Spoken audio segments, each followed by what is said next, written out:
My name is Emma, and I'm 17. I never thought I'd spend the night outside the ICU knowing every single person in my family had walked away, except me.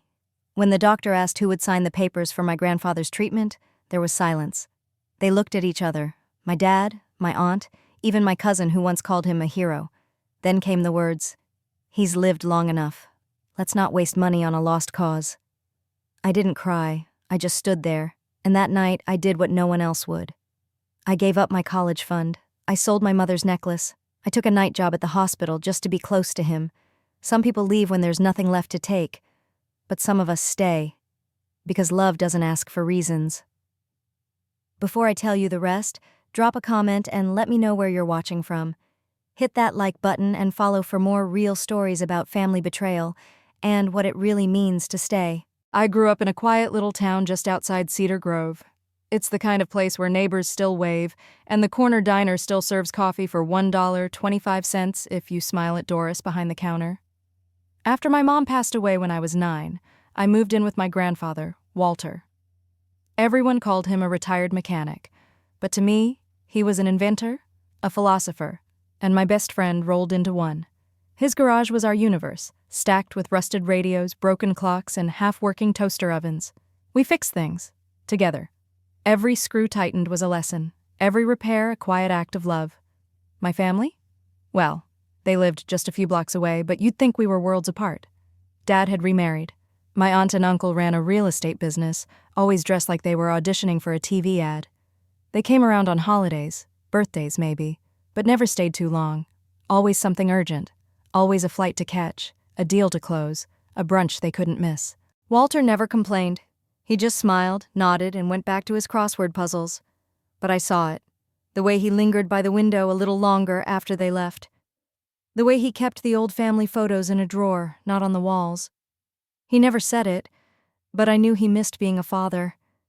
Now he was just the old guy in the shed to people who should have loved him the most. At school, I wasn't exactly the life of the party. I liked physics more than prom dresses, and the smell of old books made me feel more alive than loud music ever could. My dream was to study mechanical engineering. I'd been accepted into a summer prep program, full scholarship pending. That letter sat taped above my bed like a prayer. Then came that Thursday afternoon. I found him slumped over the kitchen table, his crossword unfinished, coffee untouched. I knew something was wrong the second I saw the pencil slip from his fingers. The ER waiting room smelled like bleach and fear. Machines beeped, nurses moved like shadows, and my hands couldn't stop shaking. They took him in fast. Then the waiting began. The doctor came out 2 hours later. His face said it before his mouth did. "He's had a major stroke," he explained. "There's swelling, complications. We can try an intensive care plan, but it's expensive and the outcome is uncertain."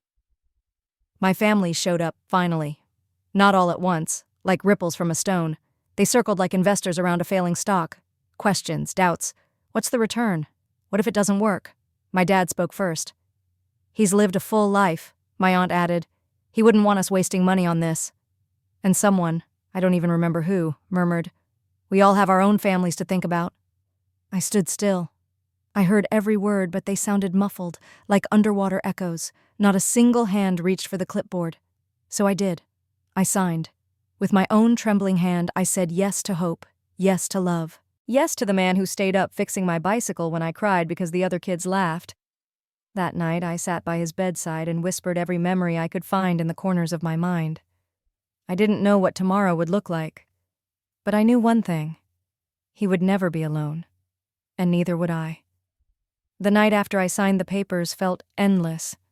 The hospital corridor lights hummed overhead, casting pale shadows that stretched like doubts across the floor. I sat in the hallway with a vending machine sandwich I couldn't finish and a plastic cup of coffee that tasted like it had been brewed sometime last week.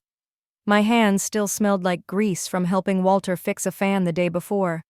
I watched the doors to the ICU, waiting for someone to come out, to tell me it was all a mistake, that he'd opened his eyes and asked for his crossword, that he wanted his usual tea with lemon and exactly 1 sugar cube, but no one came. Around 2 a.m., I got up and walked into his room. Machines blinked and beeped in rhythm with his breath. Tubes ran from his arms, and his face looked so still it scared me. This wasn't the man who used to dance in the kitchen when a good old tune came on the radio. This wasn't the man who once made a rocket out of soda bottles just to make me smile.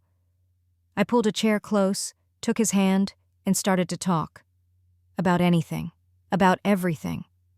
I told him how the cat down the street still refused to be friendly, how the neighbor's dog finally figured out how to open the garden gate, how I still hadn't figured out how to balance the equations in my physics homework, but I was getting close. I read him passages from the old repair manuals we used to laugh about. I told him about the scholarship letter taped to my wall and how I was going to make him proud. He didn't answer, of course, but I swear, somewhere around 4 a.m., his fingers moved. It was small, barely there, but I felt it. I pressed my forehead against his hand and whispered, "I'm here, Grandpa. I'm not going anywhere." The next morning, while I was still dozing in the chair, one of the nurses tapped me gently. "You've been here all night," she said kindly. "You're not family, are you? I mean, officially." I nodded. "I'm all he's got." She paused. Then she handed me a paper application.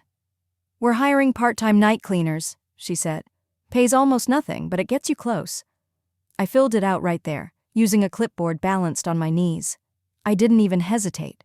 That afternoon I went home and opened the small wooden box under my bed, the one that held the last thing I had from my mother.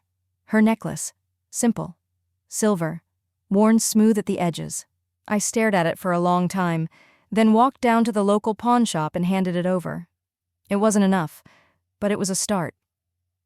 Later that week, I met with the admissions counselor at the community college. I told them I needed to defer. I didn't explain why. Some things you don't say out loud, some things you just live. Word got around. My father didn't call. My aunt sent a text with 2 words. How unfortunate. But I wasn't surprised. Some people show up for the photos, for the appearances, for the holidays and the gossip. But they vanish when real love requires sacrifice. Me? I was scrubbing hospital floors at night, whispering old stories to a man who couldn't answer, and believing with everything I had that love, real love, is quiet, stubborn, and shows up even when no one else does. Especially then. They say hospitals never sleep, but that's not true. They do sleep, just differently. They breathe in beeps and fluorescent light, in the hum of machines and the soft squeak of nurses' shoes on polished floors. By my 3rd night mopping the oncology wing, I knew every creaky tile and every hallway shadow. I cleaned quietly, efficiently, like they taught us during training. But every break, I returned to Walter's room like a moth drawn back to the last bit of warmth I recognized.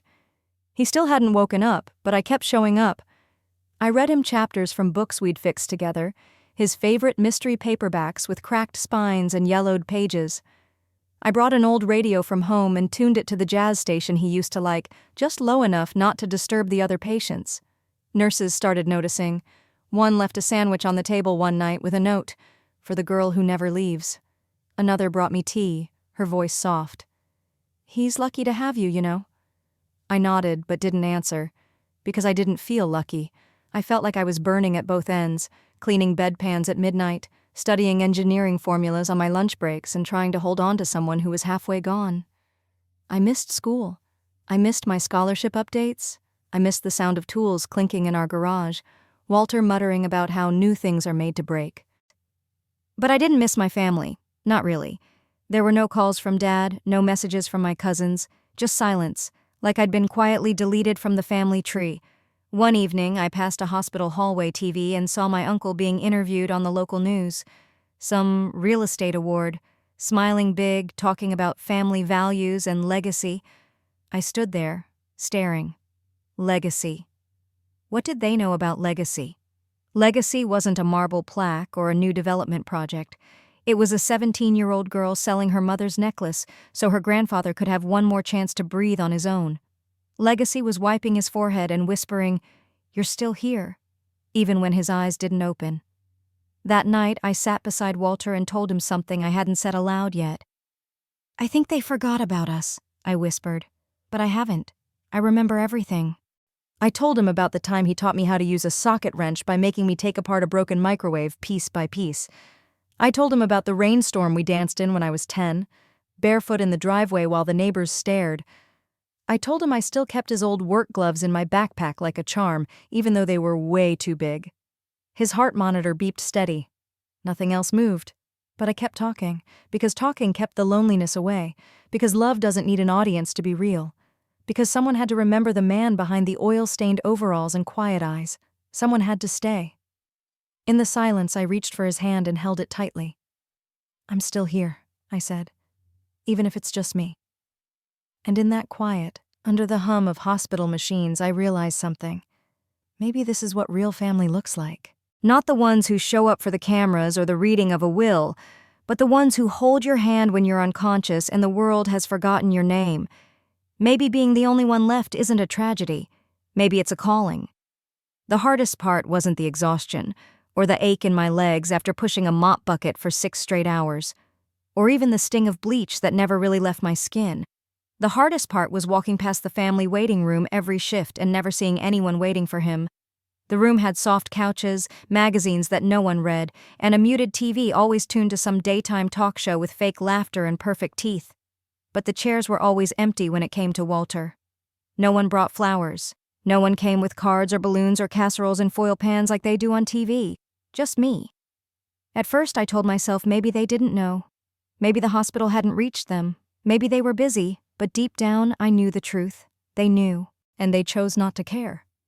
One night, as I was disinfecting the hallway railing near his room, I overheard 2 nurses whispering behind the nurses' station. "Where's the family?" one asked. "Apparently they left everything to the granddaughter," the other said. "Kid's been cleaning floors just to stay close. Can you believe that?" I smiled to myself, just a little. Not because it was flattering, but because they were finally starting to see him through my eyes, not as a forgotten old man with a weak pulse, but as someone worth staying for. That same night, after finishing my shift, I went to the vending machine and used my last $2 to buy a hot chocolate. The kind that comes out of the machine watery and too sweet, but for some reason tastes like childhood when you're too tired to think straight. I brought it into Walter's room and sat beside him. The jazz station was playing something slow and familiar. His eyes were still closed, his breathing steady but shallow. "I wish you could taste this," I said, raising the cup a little. "It's terrible, but it reminds me of those camping trips where you made cocoa over a fire with half a chocolate bar and a lot of guesswork." The machine beeped once, louder than usual. I froze, but everything settled. Just a sensor glitch. Still, I took it as a cue to keep talking. I told him about school, about how my classmates probably assumed I'd disappeared, about how the scholarship office had emailed me again, asking if I still planned to enroll in the fall. I didn't know how to answer.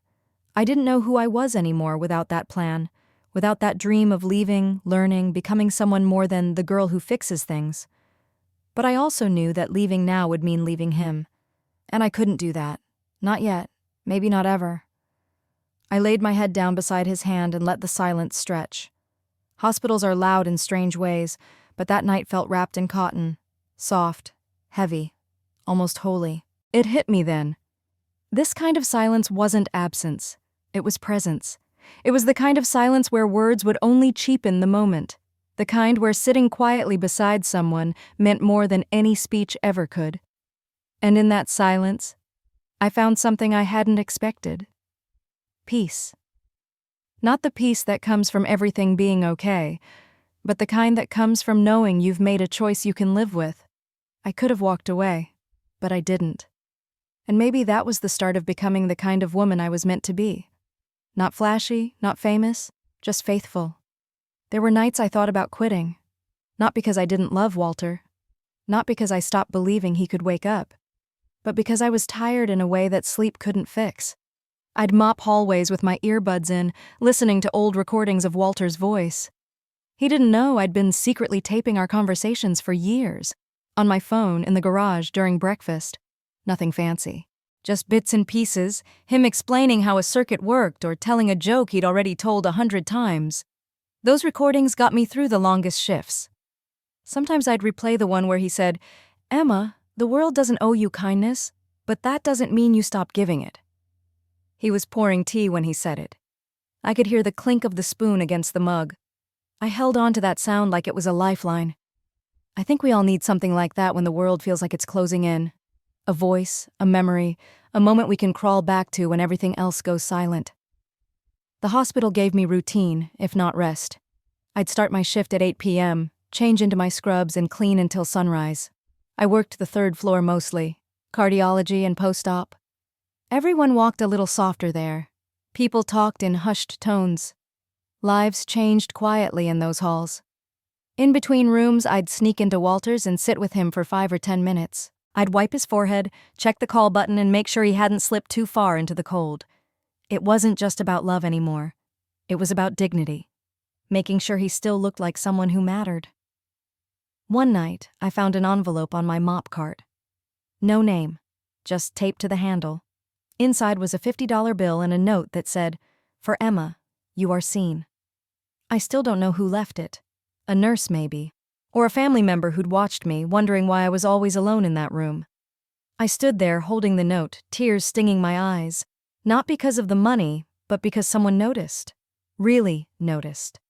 When you're carrying grief and duty at the same time, any sign that you're not invisible feels like a miracle. I used the $50 to buy Walter a new blanket. Not just any blanket.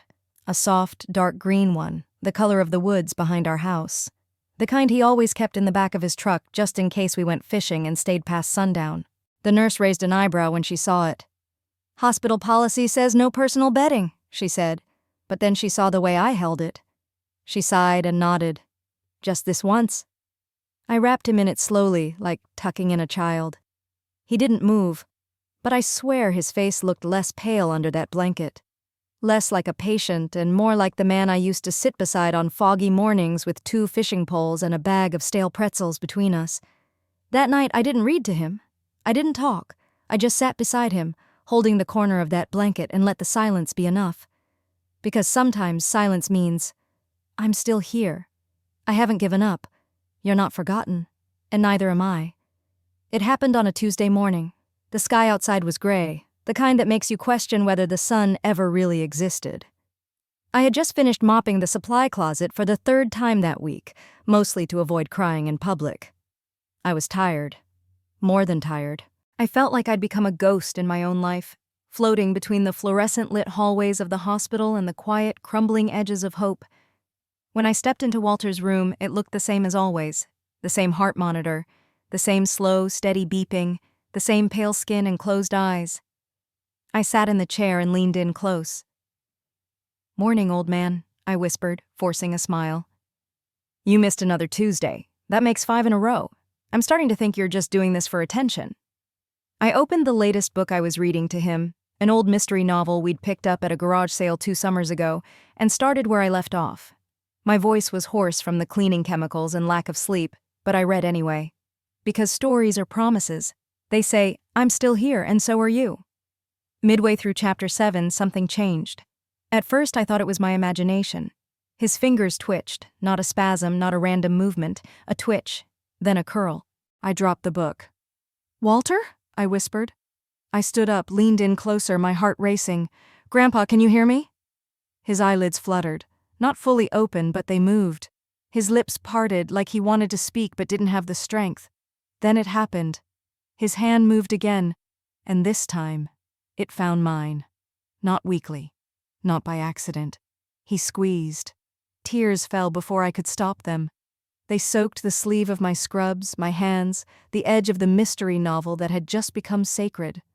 I didn't call a nurse, not yet. I just stayed there, forehead resting on our hands, letting the moment stretch as long as it could. Eventually, I pressed the call button and whispered through the intercom, "He's waking up." They came quickly. A team of nurses and a sleepy-eyed doctor. Machines blinked to life, commands were spoken, tests ordered, and I stood back barely breathing, watching a miracle happen in real time. But none of their tests could capture what I felt in that moment. Because science would say it was a recovery. But I knew better. It was a return. A man who had been written off, dismissed, ignored by his own children, had come back. Because someone stayed. Because love, when it's patient and fierce and absolutely unwilling to give up, can become the strongest medicine there is. A few hours later, after the room had quieted again and Walter had drifted into real sleep, restful this time, not comatose, I sat by the window and stared out at the hospital parking lot. The clouds were breaking apart. A bit of sun slipped through. I thought about all the nights I almost gave up. And then I thought about that squeeze, that stubborn, steady squeeze. I looked back at him. "You're not allowed to leave me yet," I whispered. And in the silence, with his chest rising and falling beneath the green blanket I'd brought, I swore I saw the corner of his mouth twitch into something dangerously close to a smile. The first time he said my name again, I nearly dropped the bowl of oatmeal in my hands. It was 2 days after the squeeze, and Walter had been drifting in and out of sleep. Sometimes his eyes followed the light. Sometimes he mumbled half-sentences that made no sense. But that morning I walked in humming an old blues tune we used to fix radios to, and as I pulled the curtains open to let in the sun, I heard it. Emma. It was barely above a breath, but it was clear. I turned so fast I nearly tripped over the chair. He was looking at me, really looking. Pale, yes, weakened. But there was light in his eyes again, a flicker of something I hadn't seen in weeks, recognition. I set the tray down, crossed the room, and knelt beside his bed. "I'm here," I said, gently touching his hand. "You came back." He smiled, faint but real. "Took me long enough." We both laughed, and it felt like the sound cracked something open inside me. Later that day, the nurse wheeled in a small whiteboard and a dry erase marker. Walter's voice was still fragile, and they didn't want him straining. So he wrote instead, slowly, deliberately. "What happened?" he scrawled. I sat on the edge of his bed and told him everything. The stroke, the ICU, the silence from the family, the nights I sat reading to him while the world turned without us. I didn't cry, not until the very end when I said, "I used everything I had, Grandpa, every cent, but I don't regret a thing." He looked at me long and hard. Then he scribbled again. "You stayed." I nodded. "Always." He reached for my hand again, and that moment, more than any test result or medical breakthrough, was when I knew he was going to be okay. Not perfect, not fast, but okay. The next few weeks were slow and strange. He had to relearn things. How to move, how to eat, how to balance. He hated the walker the hospital issued, called it a four-legged insult, but he used it anyway, mostly because I bribed him with black coffee and butterscotch candy. At home, we converted the old guest room downstairs into his recovery space. I made sure his tools were within reach, even if he could barely lift a wrench yet. I kept the radio playing and the curtains open. Every day we celebrated the smallest wins, a shuffled step, a clearer word, a smirk that lasted 2 seconds longer. And every night I sat beside him and read. He didn't need the stories anymore. Not really. But I think we both just liked the sound of something familiar filling the room. One evening, as the summer light spilled through the window and cast gold across his desk, he said something that stayed with me. "Most people throw away broken things, Emma, but you fix what matters." That line stayed with me long after I turned off the light. In between caring for him, I picked up extra shifts at the diner down the street. They let me work early mornings, pouring coffee for truck drivers and old men who tipped in nickels and compliments. At night, I studied for my GED. Quiet hours at the kitchen table, pencil tapping and textbooks open, Walter sleeping nearby. We didn't have much. Some nights dinner was just canned soup and toast. But there was something rich in the simplicity, a rhythm, a home. The rest of the family never called, not even once. But I stopped expecting them to. You get to a point where their silence stops hurting and starts confirming something you already suspected. That blood isn't the only thing that defines family. Sometimes family is the person who teaches you how to rebuild a toaster. Sometimes it's the man who waits for you to finish reading the last chapter before he falls asleep. And sometimes it's just you, showing up, every day. Even when no one claps or notices or thanks you. Especially then. It happened in the bathroom. I was making grilled cheese in the kitchen, trying to find that perfect moment when the bread is golden but not burnt. The radio was playing some old folk tune, and Walter was humming along from the hallway. Then, silence.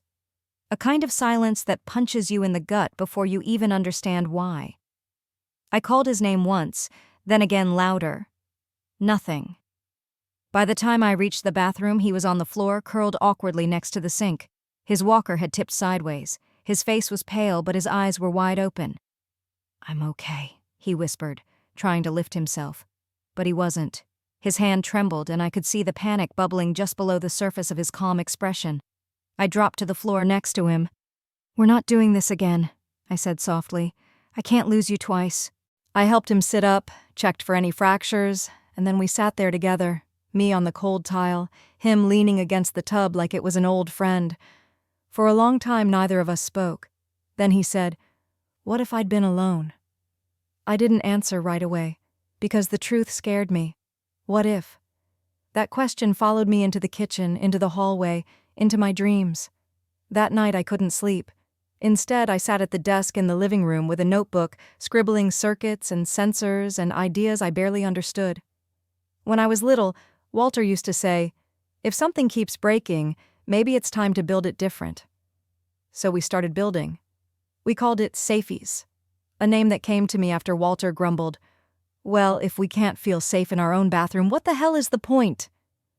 It started small, just a basic fall detection system, a simple motion sensor tied to a buzzer, but we wanted it to do more. We wanted it to send alerts, to light up, to speak, to ask, "Are you okay?" and listen for an answer. Most nights, after I cleaned up dinner, we'd huddle over circuit boards and scraps of wire. Walter couldn't do much with his hands, but he could still direct me. He'd draw rough diagrams on napkins, and I'd solder wires like I was defusing a bomb. We failed. A lot. The first prototype triggered every time the cat jumped on the counter. The second one wouldn't stop beeping. The third burned out the moment I plugged it in. But failure didn't scare us. We laughed through it. Every misfire meant we were closer to something that worked. One evening, I came home from the diner with a handful of spare parts someone had donated, and Walter was sitting at the table, blueprints spread before him, looking more alive than I'd seen him in weeks. "You know," he said, tapping the paper, "this could help more than just me." I smiled. "Let's make it help everyone." We didn't have a lab. We had a coffee pot, a soldering iron, and a belief that no one should have to lie on a bathroom floor wondering if help would come. The breakthrough came with version 4.2, a modified pressure sensor paired with a voice-activated response system.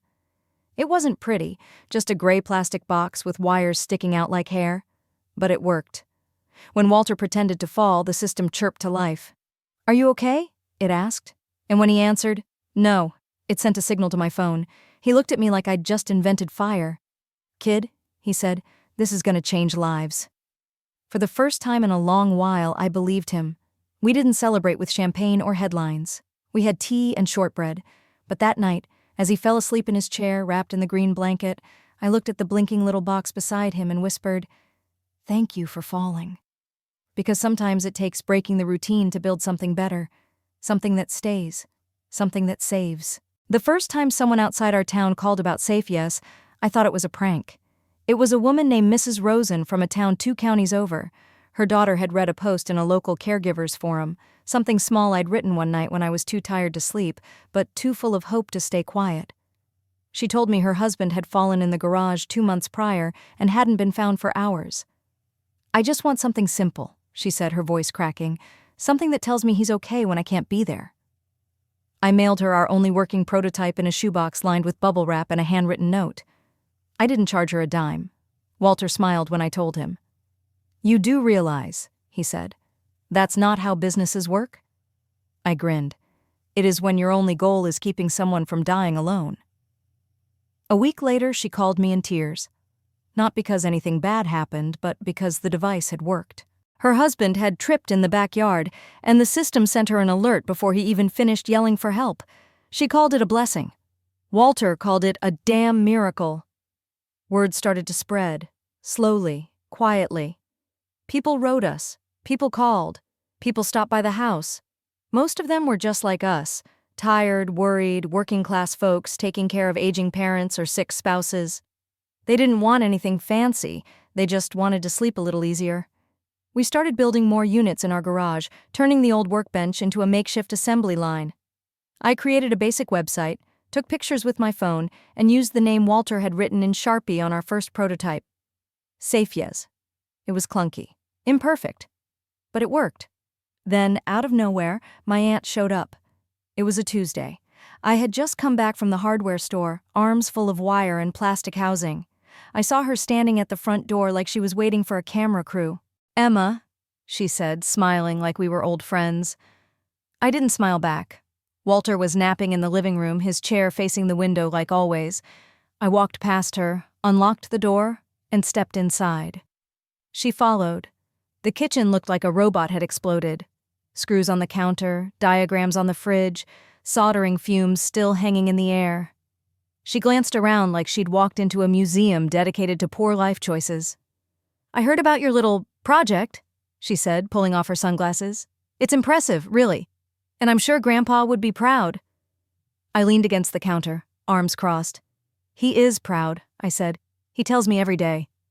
She hesitated just for a second before continuing. "Well, your dad and I were talking.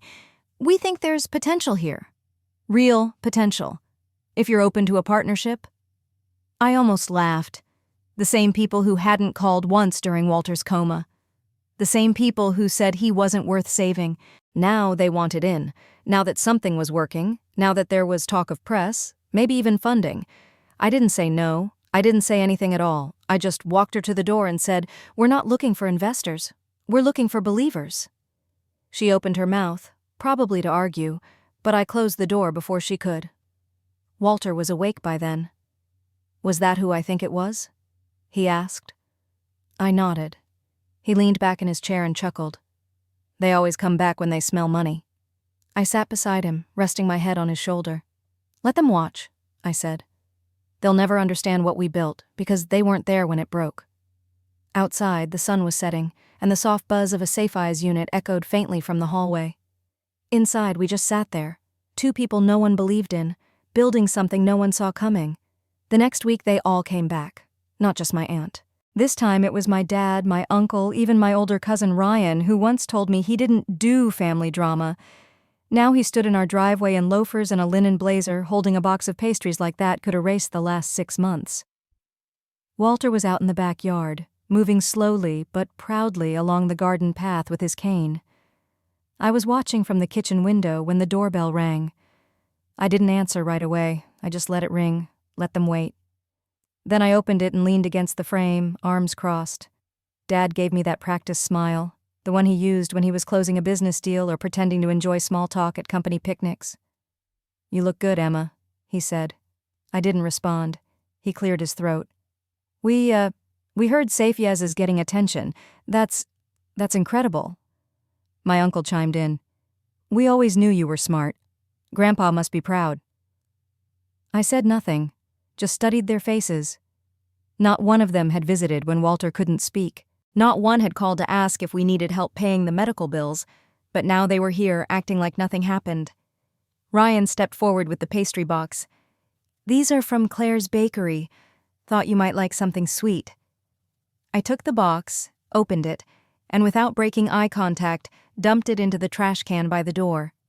Dad looked like he'd been slapped. "You don't have to be rude," he muttered. I stepped outside, shutting the door behind me. "You weren't there," I said, voice steady. "You weren't there when he couldn't breathe, when I had to choose between school and his treatment, when I scrubbed hospital floors just to sleep near him." They all shifted, glancing at one another, unsure of what to say. "He's old, Emma," my uncle said finally. "We didn't think he'd make it. We were trying to be realistic." I took a deep breath. "You were being selfish." Ryan stepped in, trying to salvage the moment. "Look, we made mistakes, but we want to help now. SafeYes could be huge.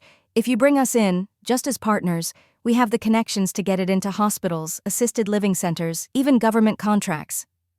I laughed. Not because it was funny, because it was pathetic. "You want to make money off the man you abandoned," I said. "You want a piece of something built on sacrifice you never made." Dad's jaw tightened. "This attitude isn't going to get you far." I stared him down. "I'm already farther than you ever thought I'd get." Then I opened the door and stepped back inside, letting it close behind me with a final, quiet click. I found Walter back in his chair, sipping lukewarm coffee and pretending he hadn't heard every word. "They gone?" he asked. "For good this time," I said. He raised his mug in a slow, shaky salute. Later that evening, I sat at the table going over a potential licensing agreement with a local clinic. It wasn't big money, but it was honest, and it would keep us going. Walter looked over the top of his glasses and said, "You know, I've been thinking. When people leave, they always think they've taken something important with them." He set his mug down. "But sometimes what they really left behind is the only thing that mattered." I smiled, closed the folder, and sat with him in the fading light. No applause, no cameras, just the two of us. The ones who stayed. And that was more than enough. I didn't notice how much had changed until I walked into the hardware store and the cashier didn't ask if I needed help. He just handed me a basket and said, "Back at it again, huh?" I smiled. There was something comforting about being known for something real. Not for last names or family ties or who you were related to, just what you did, what you showed up for. People in town had started to recognize us. A retired teacher donated some unused components from his robotics club. A single mom with 3 kids gave me a coffee gift card she couldn't afford. The librarian asked if she could print our SafeYes flyers and leave them on the front desk. And every time someone helped, I wrote their name in a little notebook I kept in the kitchen drawer. Not because I owed them anything, but because I didn't want to forget who saw us before the rest of the world did. Walter, of course, pretended not to care about the attention, but I saw the way he sat up straighter when the mailman asked how our inventor was doing. I saw how he laid out his flannel shirt on the bed every morning like he was preparing for something bigger than a quiet afternoon. We were building more devices than ever, still out of our garage, still clumsy and full of trial and error, but the wait list was growing. One afternoon, while I was soldering a circuit board, Walter shuffled in and held out a yellowed envelope. "Found this in my sock drawer," he said. I took it carefully, opened the flap, and pulled out a folded piece of paper.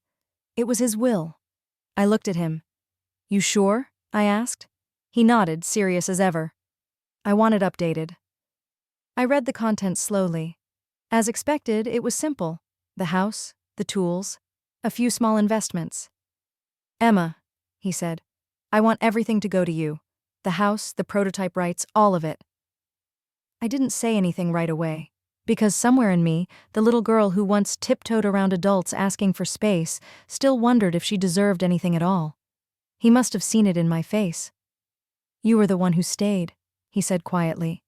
"That's all I need to know." We sat together at the kitchen table that evening, going over the paperwork with a legal pad and a borrowed pen from the bank.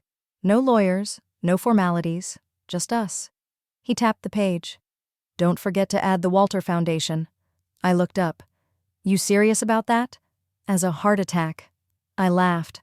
Not the metaphor I'd go with, but okay. He grinned. We stayed at that table long after the sun dipped behind the trees, planning what kind of legacy we wanted to leave. A workshop for kids, a grant program for caregivers, a resource line for seniors who lived alone and needed someone to call. It wasn't flashy. It wasn't about legacy in the way my aunt or dad used the word. But it felt right. It felt honest. That night, after Walter had gone to bed and the house had quieted down, I sat on the porch and looked out over the backyard. The wind moved through the trees the way it always had, soft, steady, without asking permission. And for the first time in a long while, I didn't feel small.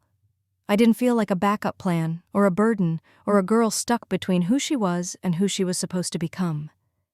I felt like myself, the kind of self who stayed when others left, who built something with bare hands and borrowed parts, who turned a fall into a signal, and silence into a voice. Walter passed in his sleep on a quiet Sunday night. There was no warning, no final words, just the gentle sound of the clock ticking in the hallway and the smell of lavender from the diffuser I'd set by his bed. I checked on him around midnight, like I always did, pulled the blanket a little tighter, kissed his forehead, and whispered, "Good night, old man." By morning, he was gone. He looked peaceful, almost like he just drifted deeper than usual. No pain, no struggle, just stillness. For a while, I sat there with him. I held his hand and let the silence settle into my bones. I didn't cry, not at first. It was like my body hadn't caught up to the truth yet. It didn't feel real. The hospice nurse arrived and confirmed it gently, like she was asking permission from the air around us. I called no one from the family, not right away. I made the arrangements myself. Simple, the way he would have wanted. No expensive flowers, no drama. Just a small service at the community chapel with old gospel hymns and a slideshow of pictures I spent all night putting together. Photos of Walter in his workshop, with his garden, laughing with grease on his hands, holding me when I was little, sitting under a tree with a dog we only had for 2 years but never stopped talking about. I wore his flannel shirt to the funeral, tucked into black slacks. It still smelled like cedar and machine oil. The chapel was half full, neighbors came, a few nurses from the hospital, the librarian, a man Walter used to play chess with every Thursday before the stroke. People who mattered. People who knew. And then, just as the service was starting, they arrived. My dad, my aunt, 2 cousins in designer suits and uncomfortable shoes. My uncle carrying a Bible he probably hadn't opened in years. They walked in like they owned the place. Heads turned, whispers passed through the pews. But I didn't flinch. I didn't greet them. I didn't acknowledge the tight-lipped nod my father gave me from across the aisle. I focused on the music. A woman with a voice like gravel and honey sang "What a Wonderful World," and I held my breath the entire time. Then came the eulogies. I stood up last. I didn't bring notes. I just held the microphone and looked at the photo of Walter projected behind me. The one where he was mid-laugh, holding a coffee mug that said, "Fixer of Everything." "He taught me how to hold a wrench before I could spell it," I said. "He showed me that broken things aren't worthless. They're just waiting for someone patient enough to care." I looked around the room, my voice steady. And when everyone else walked away, he stayed. Even when he couldn't speak. Even when he was hurting. He stayed. No one made a sound. No sniffles. No coughs. Just the quiet hum of truth hanging in the air. After the service, people approached me with hugs, kind words, memories. Some asked about SafeYes. Some offered support. Some just held my hand and said thank you. I smiled through it all, nodding politely. But I kept my eyes on the family standing near the exit, dressed in black like it meant something. They didn't come for Walter. They came for something else. And I had a feeling I knew exactly what. They waited until everyone else had left. I was gathering the last of the photo boards from the front of the chapel when I saw them hovering by the pews, like they didn't know whether to approach or simply leave. But of course they stayed. People like them always stay when they think something might still be up for grabs. My aunt was the first to speak. "You did a nice job," she said, smoothing her silk blouse like she was preparing for a press conference. "It was tasteful." I nodded without looking at her. "He hated silk." She blinked. Then Dad stepped forward. He hadn't said a word to me in over 8 months, not since the night at the hospital when I signed the treatment papers and he signed out of the family. "I thought maybe we could talk," he said, voice low and almost rehearsed. "Somewhere private." I folded the poster board in my hands with care, then placed it in the storage bin beside me. I didn't answer. He exchanged glances with my uncle, who stepped in like he was leading a business pitch. "We just want to be sure everything is being handled properly. We know Grandpa had assets. And well, it's important to make sure everything's distributed fairly." There it was. The word fairly. Not lovingly. Not according to his wishes. Not with grace. Just fairly. I looked up at them finally. They were standing in a half circle, like a committee, all dressed in polished grief and thinly veiled entitlement. But their eyes weren't red. Their hands weren't trembling. They weren't mourning. They were measuring. "We'd like to see the will," my cousin Ryan said. "You know, just to understand how things were arranged." I held their gaze for a long second. "He already told me you'd come," I said. Dad's mouth twitched. "Emma, this isn't about trust. It's about transparency." I closed the storage bin and latched it shut. "You were transparent," I said. "You made it very clear how little he meant to you. You made it clear the night you stood in that hospital hallway and said saving him wasn't worth it." My aunt frowned. That was a complicated moment. We were trying to be practical. "No," I said. "You were trying to cut your losses, and now you're back because you think there's something left to gain." They shifted uncomfortably. I could see it, the calculations behind their eyes, wondering what Walter left behind, wondering if SafeYes was making real money yet, wondering if the name on the patent would be one they could manipulate. "Emma," my dad said again, quieter now, "we are still your family." I paused, let that word sit in the air between us, then I smiled, just slightly. "No, you're my relatives." And with that, I picked up the storage bin, turned, and walked away, leaving them standing in the quiet chapel under fading light and false pretense. They came looking for inheritance. But they'd never understand the real legacy, because they hadn't earned it, because they hadn't stayed. The lawyer's office smelled like dust and quiet judgment. Everything about it felt still, like time had folded its arms and was watching us all carefully. Mahogany shelves, thick carpet, the steady tick of a clock that sounded louder than it should have.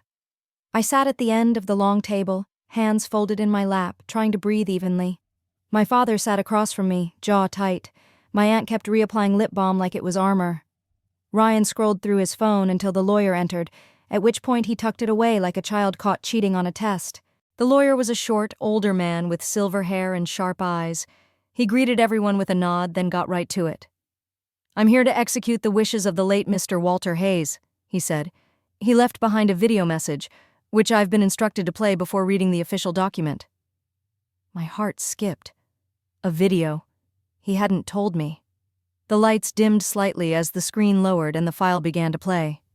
Walter appeared in his armchair, flannel shirt on, eyes soft behind his glasses. It must have been recorded weeks ago, maybe even before he started weakening. "Hello," he began, smiling gently.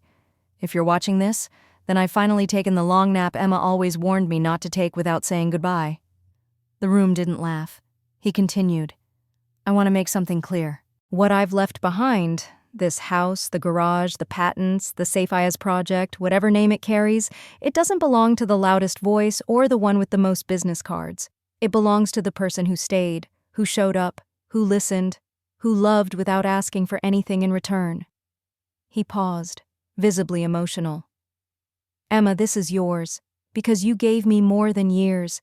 You gave me peace. You gave me back my name. You reminded me I wasn't a burden or a leftover." My aunt shifted in her chair. "I know some of you may feel surprised, maybe even angry, but this is my choice. Not because I was manipulated, not because I was confused, but because I was finally seen." The video faded. Silence followed. Then came the explosion.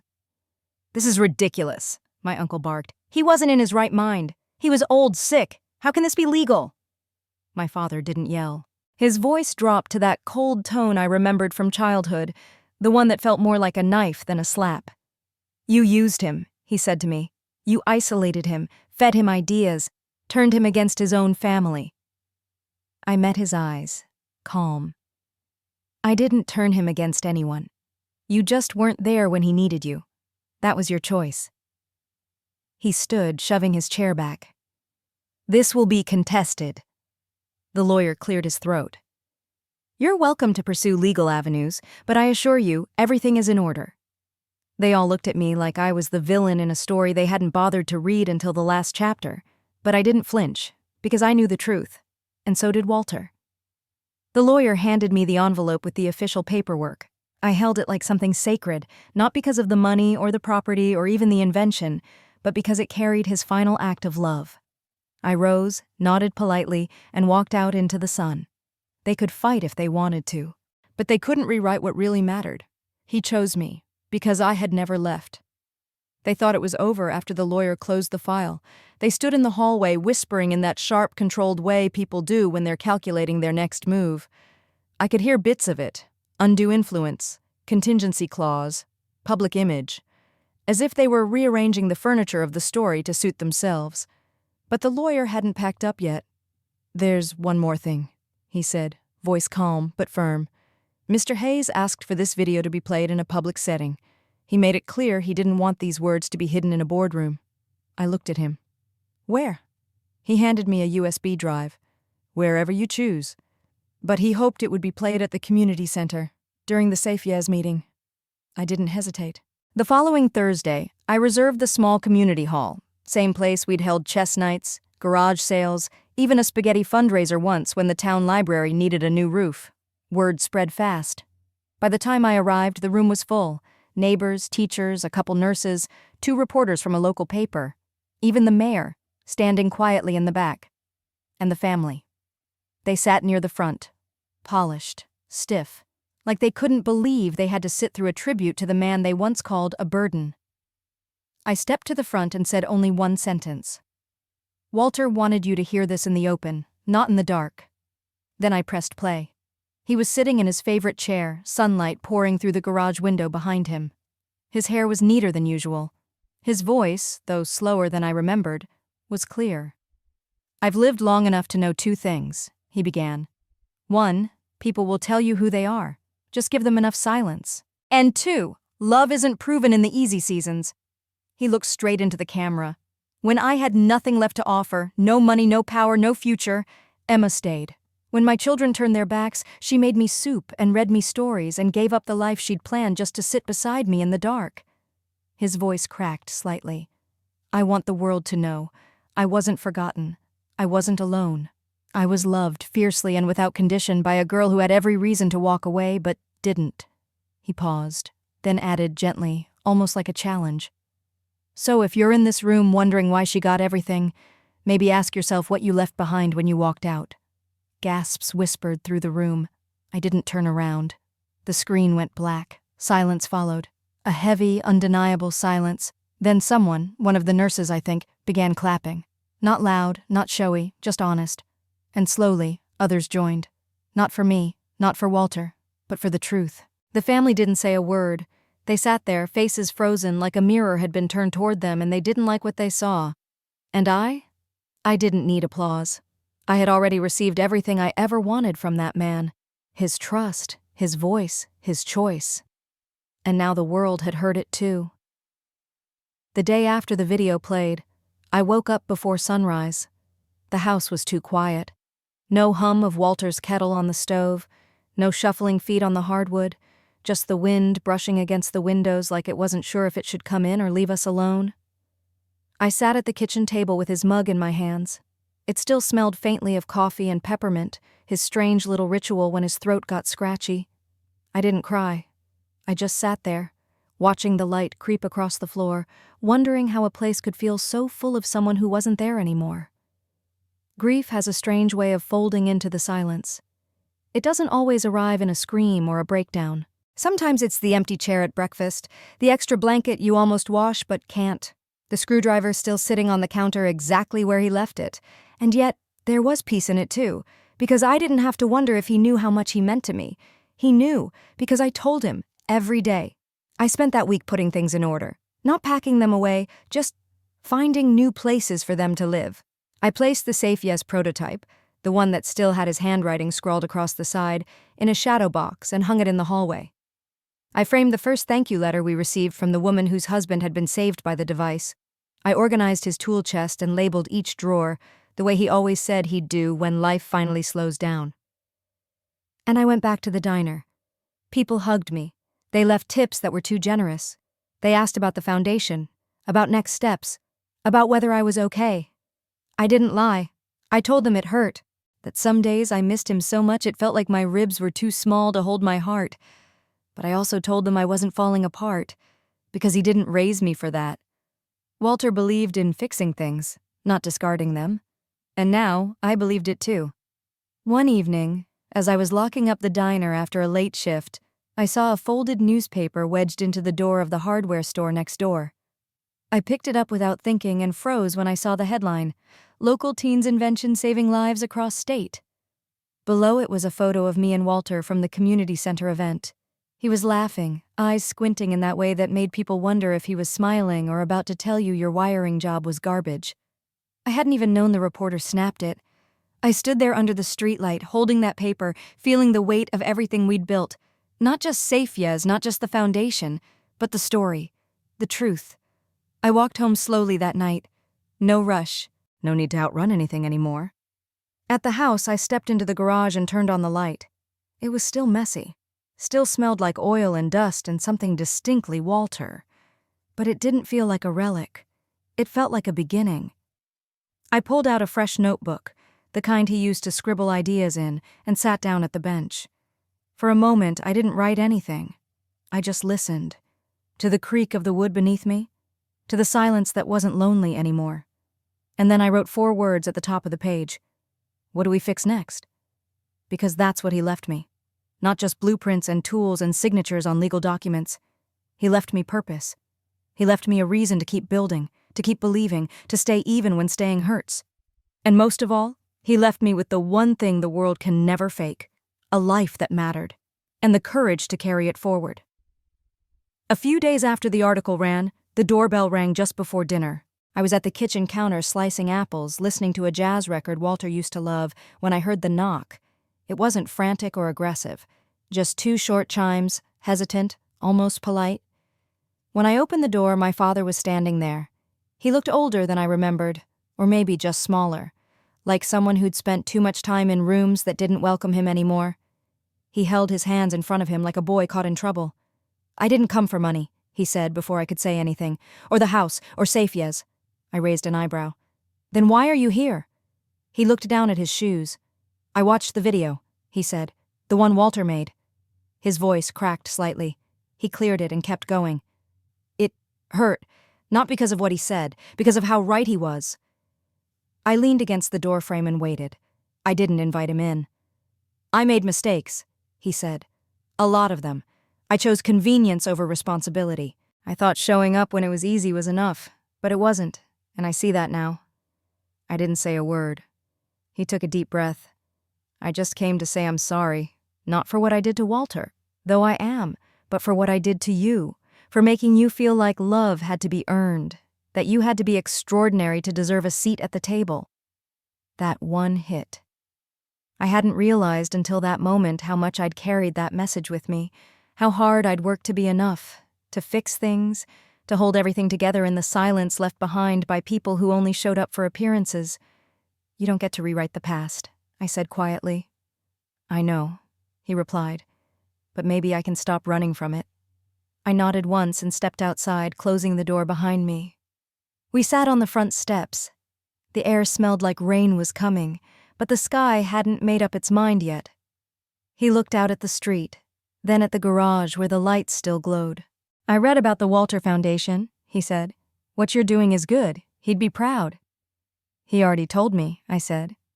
Silence stretched between us, but this one didn't hurt.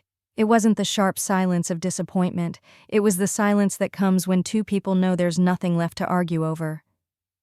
After a while, he stood. "I won't bother you again," he said. "I just needed to say that to your face." He turned to go, but something inside me shifted. Maybe it was the weight of the last few weeks, maybe it was Walter's voice still echoing in my memory, or maybe it was just the understanding that forgiveness isn't about forgetting. It's about freeing yourself from carrying their shame any longer. "Dad," I said before he reached the sidewalk. He turned. "I'm not angry anymore," I said, "but I'm still building my peace, and you're not part of it right now." He nodded slowly. "I get it." And for once, I believed that he did. He walked away without another word, and I went back inside, back to my apples and my jazz and the soft hum of the life I had fought to keep. I didn't cry. Not because it didn't matter, but because there was nothing left to mourn in that version of us. I had already buried the version of myself that begged for their love. Now I was learning how to live as the woman who never needed their permission to matter. A few weeks after Walter's passing, I stood in front of City Council, hands slightly trembling, heart beating like it was trying to outrun my past. The room was packed, mostly familiar faces. People who had seen me bussing tables, fixing busted porch lights, pushing Walter's wheelchair down Main Street. But today, I wasn't there as the girl who stayed.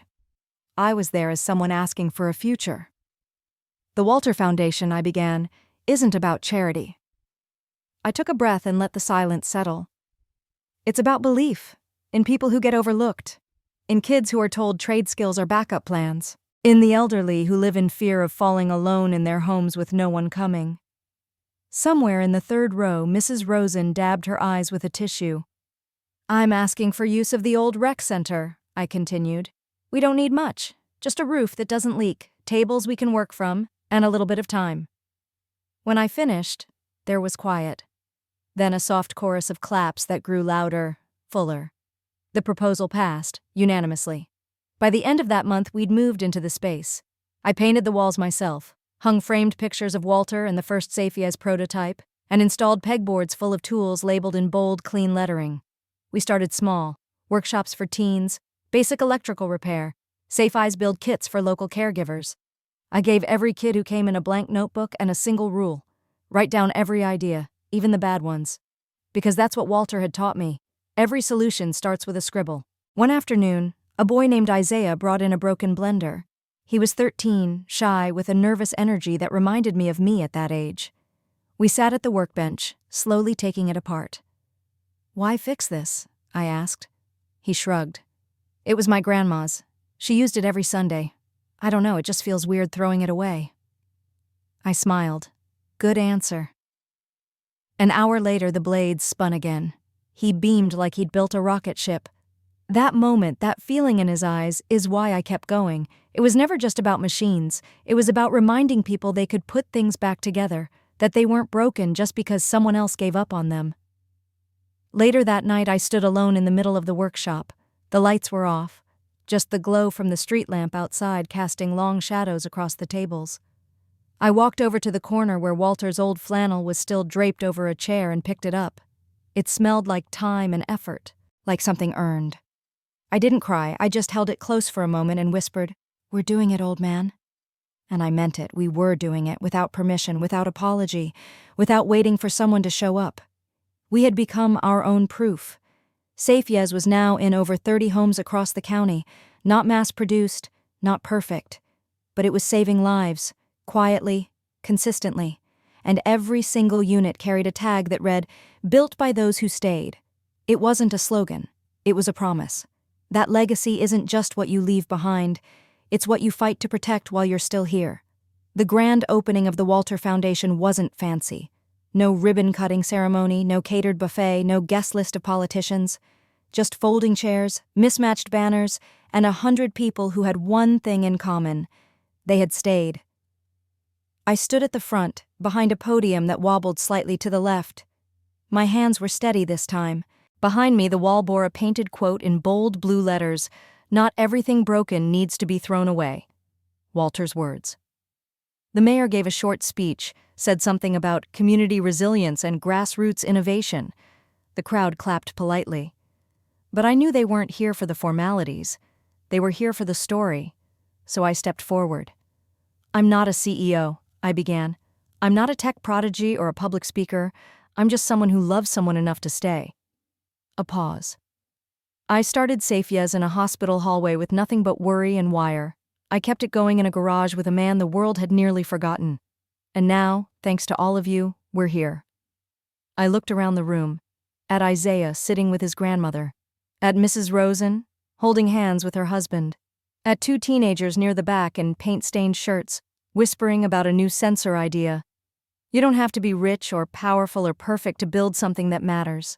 You just have to be present. You just have to show up. People began to nod. "Today isn't about Walter," I said, voice softening. "It's about what he left in all of us. The courage to hold on when it's easier to walk away. The wisdom to mend instead of replace. The strength to care even when no one's watching." I could feel the lump rising in my throat, but I held steady. "This place," I said, gesturing to the tools, the workstations, the boxes of sensors stacked neatly against the wall. "This is for the people who never got thanked, the ones who stayed with a sick parent, who fixed things in silence, who loved with their whole heart even when it wasn't returned." I closed my notebook and stepped down, and that's when they stood. Not everyone, just a few at first, then more, one by one. People clapping not for a product, but for a promise, that being the one who stays, it's enough, it's more than enough. A few weeks after the foundation's opening, I went back to the house. Not the garage, not the workshop, the house. It was the first time I'd walked through the front door without hearing Walter humming from the kitchen or the clink of his tools echoing from the back room. The floors creaked just the same. The light fell across the walls like it always had, warming the corners even in the late afternoon. I moved slowly through each room. There was dust now, silence, a kind of stillness that didn't ask to be disturbed. I stood in the living room, my hand trailing along the top of the bookshelf where Walter used to stash crossword puzzles between old repair manuals. One was still there, half finished, a pencil wedged in the spine. I left it untouched. In the hallway, I passed the photo of my mother, her smile still gentle, still watching. And for the first time in years, I didn't feel like I was failing her. I walked out the back door and into the yard. The grass had grown wild, the garden beds were overrun with weeds and old memories, but the bench under the oak tree was still standing, just slightly slanted now. I sat down and let the wind wrap around me. There was no one to impress, no one to convince, just me and the quiet echo of everything we'd built. I thought about how far we'd come, from a hospital hallway, from a soldered wire and a whispered prayer, from being dismissed and disregarded to being seen. I reached into my bag and pulled out the old drill Walter had taught me to use. It was heavier than I remembered, a little rusted now, but it still worked. I walked back inside, opened the cabinet in the front hallway, and gently placed the drill inside. Then I closed the glass door. It wasn't a shrine. It was a reminder that what we build in love lives longer than we do, and the tools we leave behind, they're not meant to gather dust. They're meant to guide someone else's hands when the time comes. People often ask me what Walter left behind. They expect me to say the house, the invention, maybe the foundation. But the truth is, what he left behind was far quieter and far more powerful. He left me the courage to believe in small things, in showing up, in kindness that doesn't need applause. He left me the understanding that you don't have to be brilliant or rich or chosen to make something that matters. You just have to love something enough not to walk away when it gets hard. The world is full of people who leave when it's inconvenient, who chase something shinier, who measure worth in what they can take. But there are others, fewer maybe, who stay, who fix what breaks, who hold on when everyone else lets go. And those are the ones who change everything. Walter wasn't famous. He didn't have awards or letters after his name, but he changed me. And I've watched SafeYes change lives, one home at a time, one quiet miracle at a time. So if you're listening to this, wondering if your presence matters, if your effort, your sacrifice, your staying means anything, let me say it clearly. It does. It always has. You are not forgotten. You are not invisible. You are the legacy. And now it's your turn. Look around. Who needs you to stay? Who needs your voice, your hands, your time? You don't need a foundation or a patent to leave something behind. You just need to care, and to act, and to believe that your staying, however quiet it may seem, is what holds the world together. That was Walter's greatest lesson, and now it's mine too. If this story moved you, share it.